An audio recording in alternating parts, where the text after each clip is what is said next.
Hello everyone, welcome back to Cross/Gamer TV here with another video, and today I just wanted to do a quick video talking about the recent sort of affairs within the video game industry. It's just my opinion on what are the two major big issues surrounding video games at the moment.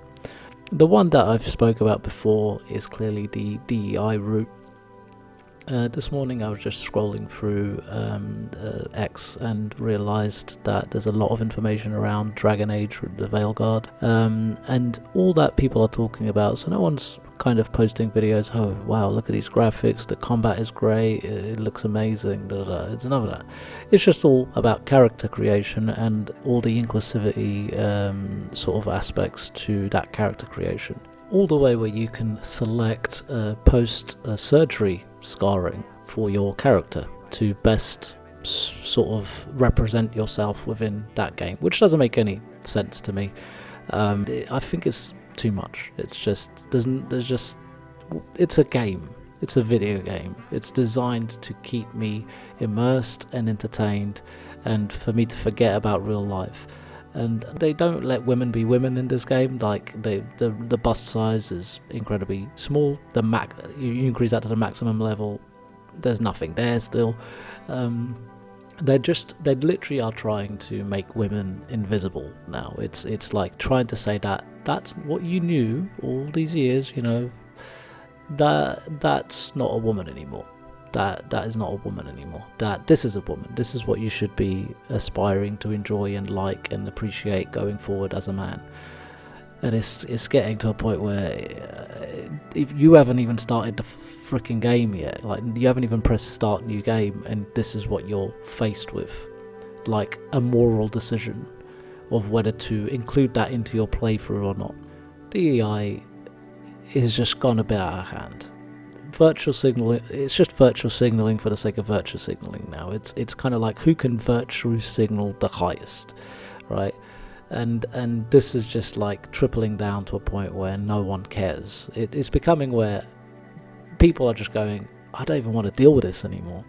I'm just not going to buy this game. Like I'm just gonna go apathy, like just down that road, because there's no way I'm going to spend my money on a game that I might have liked had it just been a normal bloody game. And that's where Space Marine 2 did really well and came under fire recently because the CEO posted a comment about what games used to be like under an Asmongold video. It hasn't been outright confirmed that it was him, but there's been some extra sort of tweets out there from his account, and saying whoever put that in there is a smart guy. So it is kind of like a confirmation. So it shows that there's still some. He's the CEO of a company and he's put out a game. It's been selling, it's doing really well, it's fun, it's interactive, everyone's singing the praises of that game, and he just put his opinion down to say, yes, this is what we wanted to do. This is kind of like we want games to be just fun.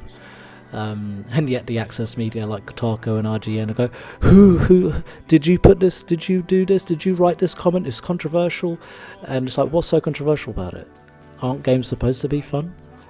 And but there you go. And then the IGN has kind of took out the controversial part of their article.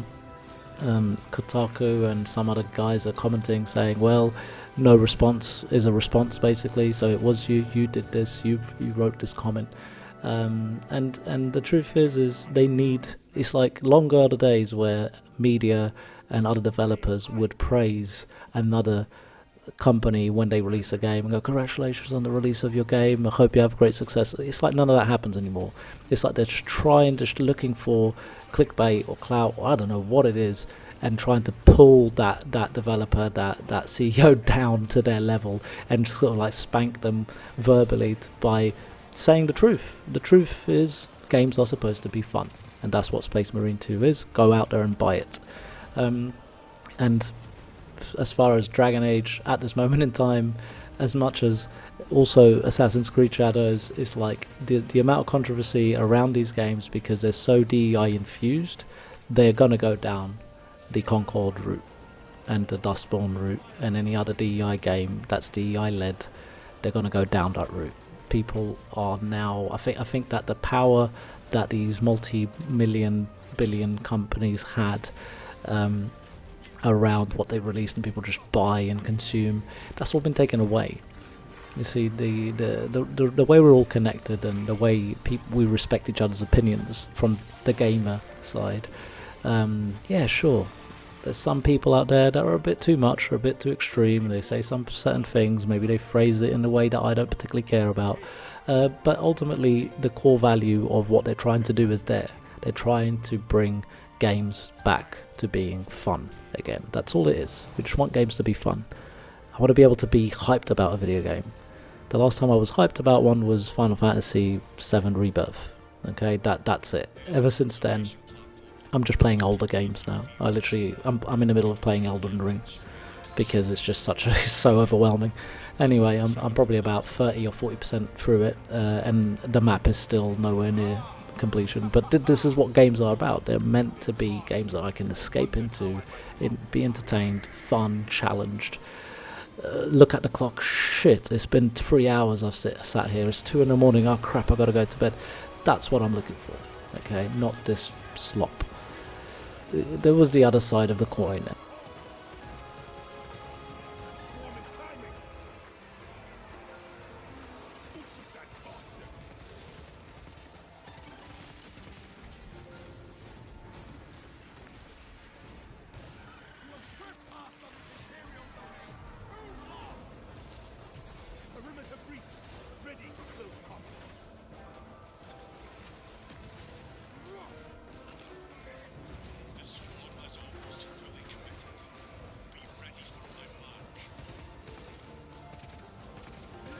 It's the greed that's coming from these big companies, and the latest example was Sony with Concord and trying to break the live service games sort of side of it. And when you're trying to be greedy, when you're trying to like make profit out of your customer instead of like giving them a good product and receiving profit in return for that good product, I didn't even bother playing it. I wasn't going to spend 30-40 quid on a game that I had no interest in, obviously. But the reports are that it wasn't that great, and therefore the DEI didn't help. The characters were all rubbish, as you could see on X. They're all just the models were not appealing at all. They just, anyway, it's the greed. That's another issue. It's the greed around these companies. They think that they can just make anything and put it out there, expect that you're just going to go, yeah, I'll buy this, yeah. Sony learnt a valuable lesson. They're probably going to release it free to play at some point and try and recoup some of that money back. But they learned a very valuable lesson, and hopefully Ubisoft has learnt a valuable lesson as well, and they're about to learn another one with Assassin's Creed Shadows. I don't think it'll like just dead on arrival. It won't just die out of the gate, but it will die. It will die. It won't do well. I don't believe it will. It's just too many things in there that we've pointed out that they're just not addressing, not fixing. They're not coming back out and saying, guys, thanks a lot for your feedback, we've fixed this, we've changed that, we've added this, we've removed this, there's none of that happening. So the paying customer, is, if anything, has just been attacked. So here we are. Anyways, thank you for listening. I appreciate any of you that agree with me, and I appreciate the ones that don't. Leave a comment below. What do you think? This is just two little aspects that I think at the moment are grinding gaming to a pulp.